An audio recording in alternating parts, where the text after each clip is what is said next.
Hello everybody and welcome to another episode. In today's episode I'm going to show you how to replace the serpentine belt tensioner on almost any car out there. Today I'm working on this Volkswagen Golf MK5 from the year 2006 and the serpentine belt tensioner on this car is not longer working as it should work. On this car, the serpentine belt tensioner is right here. This metal part next to the alternator is our serpentine belt tensioner and is mounted on the engine with two bolts. You'll have to use a 30mm socket to remove the two bolts, and only after that you'll be able to remove it from the car.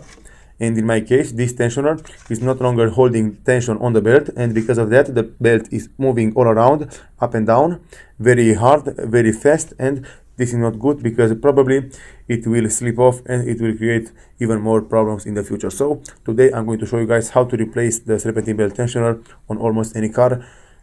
As you can see, this car, I'm going to start the engine and I'm going to let you guys watch how the serpentine belt is moving and how the tensioner is moving all around because it's not working anymore as it should work.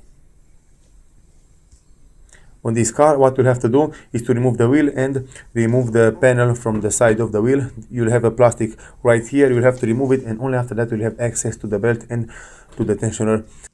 This is how it's looking on this car, and this is how it's looking on almost any car out there. This job is similar to almost any car out there. Probably you'll have more guiding rods and the place will be a little different, but the idea and the work which you'll have to do is exactly the same. You'll have to follow the same steps on almost any car out there. I'm going to put the phone right here and I'm going to start the car, and I want you guys to watch how the serpentine belt is moving and how the tensioner is moving all around, and this is not good. This is meaning that the serpentine belt tensioner is worn out and it has to be replaced soon.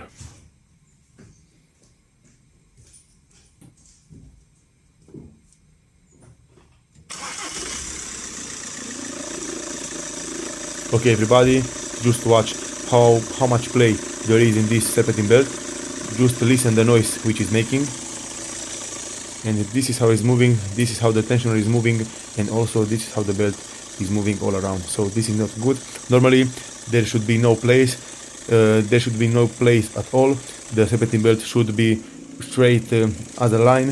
It should work perfectly without any ups and downs, but as you can see on this car it's not working as it should work, and today I'm going to fix this problem. So I have right here the new serpentine belt tensioner which I choose to buy for this car, and the manufacturer which I choose to go with, it's INA. I bought a lot of components from this manufacturer and I never had any problem with any components which I bought. So I also recommend you all to buy with confidence from this manufacturer. Use the parts with confidence because they are very high quality parts and you'll not have any problem in the future. So this is how it's looking. This is how the serpentine belt tensioner is looking on this car, and I recommend you guys to not remove this pin from right here, from this bracket. Don't remove this pin because this pin is holding the tension on the tensioner, and if you remove it, it will be a little hard for you to put the belt back on the guiding rods. So you'll have to put it on the car, you'll have to put the belt, and only after that you'll have to release it and the belt will be in the tension right away. After that, what you'll have to do is to remove this hose from right here, which is going from the EGR valve to the intercooler. After that, you'll have to remove also this pipe from the fuel. And after that it will create you more space and you'll have a more open space to work with the bolt which you'll have to remove from the serpentine belt tensioner on the car.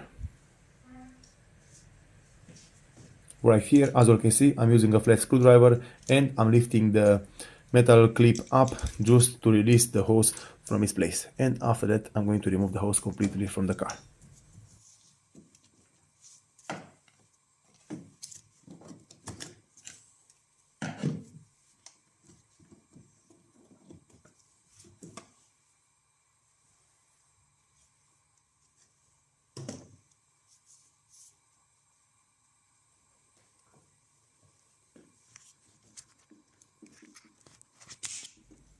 So now I have the hose out of the way, and as you can see, this is the first bolt which you'll have to remove and which is holding the tensioner mounted on the engine. This is the first bolt right here, this one. You'll have to use a 30mm socket to remove it, and the second one, it's right here under the tensioner and the next to the belt. I'm hoping that you all can see it. It's a little dark inside, but you'll find it right there on your car. I'm going to show you also from underneath where is the location of the bolt.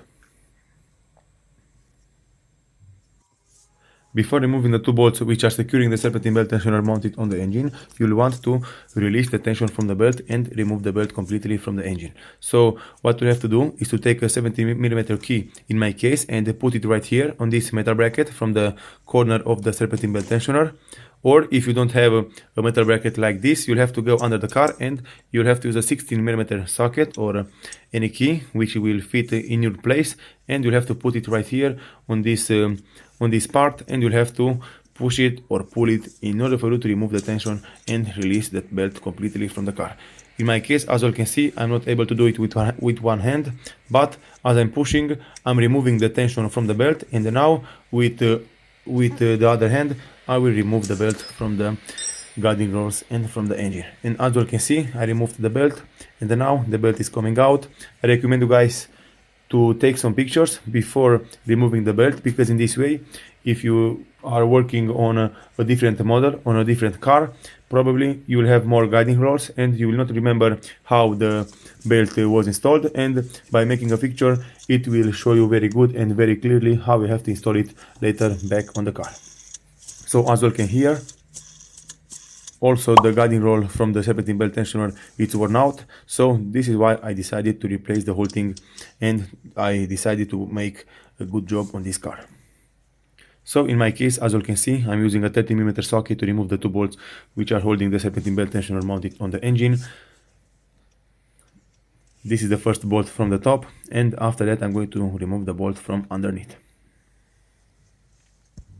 This is the bolt. I hope you all can see it.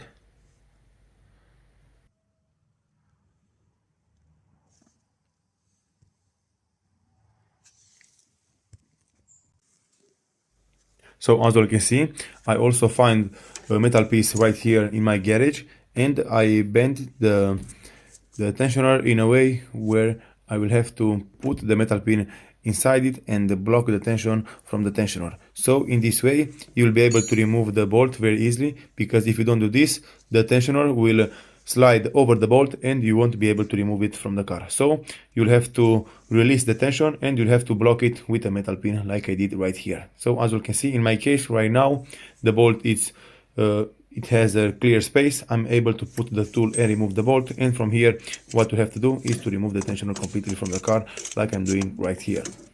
It's coming out very easy, you don't have to put any force. This is how it's looking, and this is how it's coming out from this engine. So this is the new tensioner. As you can see it also have the metal pin inside it, and this is the old tensioner which I also removed from the car. The parts are exactly the same. Listen to the old guiding rods, and then now listen to the new one.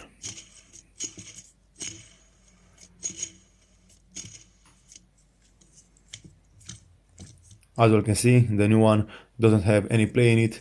It is not spinning as fast because it's new. It's not making any sound. Okay everybody, so right now I'm going to install it back in the car. It's the same procedure, you'll have to follow the same steps to install it. And from here, as you can see, I already installed the new serpentine belt tensioner on the car. I tightened the bolts, and now all I have to do is to put the belt all around. I will have to put the belt exactly as it was before, and from here, as you can see, I'm going to push just a little bit the tension, and I'm going to release the pin, and the belt will create the tension itself.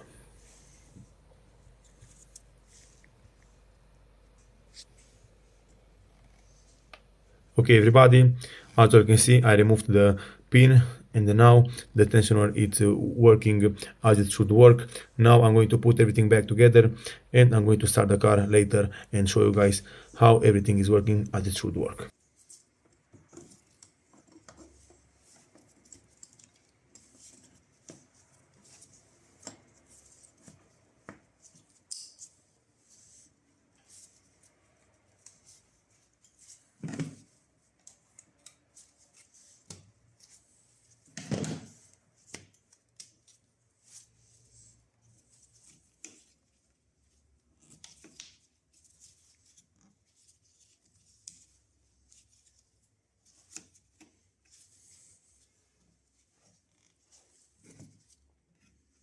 Just be careful when you are working with screwdrivers or with sharp things, because you don't want to punch any holes on this car or on any car out there.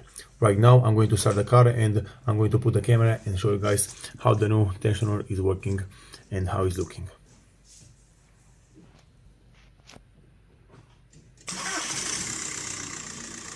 So as you can see, it's working perfectly. I have no play in it. The belt is straight as a line, as I told you at the beginning of this video, and this is how it should be.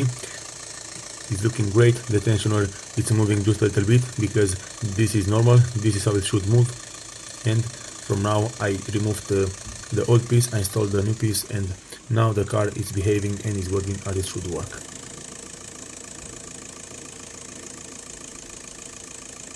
So this is how it's looking. From here what we'll have to do is to put the plastic back and put the wheel on the car. Thank you all for watching. If you like this video and found it informative, please leave a like and a comment down below. See you next time.